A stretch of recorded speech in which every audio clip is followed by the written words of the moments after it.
এই, তুমি কি বাইরে গিয়ে কোনো মেয়ের সাথে সম্পর্কে জড়াইছো নাকি?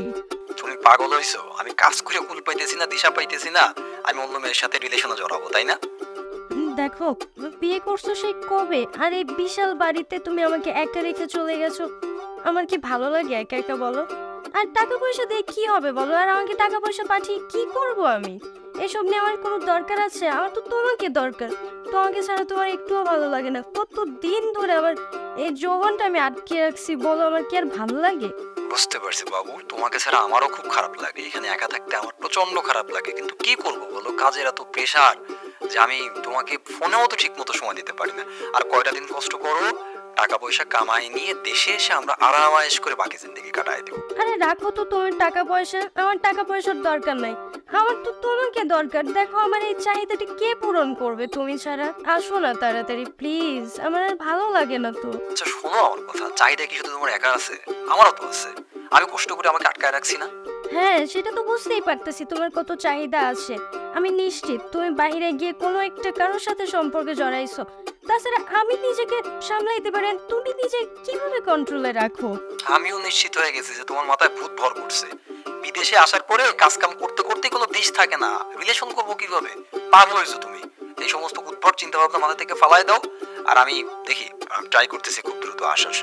আমি তোমাকে ভিডিও কলও দিছি, তুমি ভিডিও কলও আমি তোমাকে কি বলবো, আমি এটা বলতে লজ্জাও লাগে। আমি নিশ্চিত তুমি তুমি কোনো একটা মেয়ের সাথে সম্পর্কে জড়াইছো ওখানে। তাছাড়া তো এমন করার কোনো কথাই না। তুমি ঘুরে ফিরে একটা বিষয় বলতেছো। আচ্ছা একটা জিনিস তুমি বুঝতেছো না কেন? আমি কি বিদেশে আইসে আমার গ্রামের বাড়ির মধ্যে এত বিশাল বাড়ি নিয়ে থাকি? এখানে ম্যাচের মতো একটা একটা বাসার মধ্যে 8-10 জন থাকতে হয়। এখানে কিভাবে আমি ভিডিও করে তোমার সাথে ওই ধরনের কথা বলবো বলো তো? আচ্ছা যাই হোক, তুমি তুমি কালকেই ফ্লাইটের ব্যবস্থা করবা, কালকেই আমার কাছে চলে আসবা। আমার ভালো লাগে না তো তোমাকে ছাড়া। তোমার এই পাগলামিগুলো আমার ভালো লাগতেছে না। আমি কাজের প্রেসারে আছি, এইভাবে আমাকে পেইন দিবে না। রাখো, মুডটা নষ্ট করে দিলা। এই ছেলেটা সব সময় এরকম করে, আমার তো আর ভালো লাগে না। সোহেল ভাই, সোহেল ভাই, একটু এদিকে আসেন তো। জি ম্যাডাম, আইতাছি। ম্যাডাম আপনি ডাকছেন আমারে? বসেন, এখানে বসেন।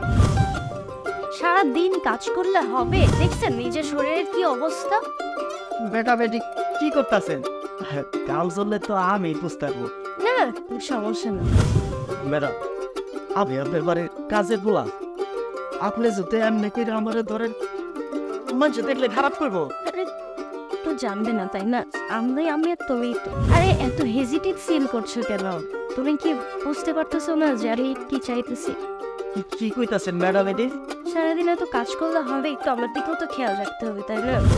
ম্যাডাম আপনার তো সব কাজই করে দেন, বাড়ির কাজও করি।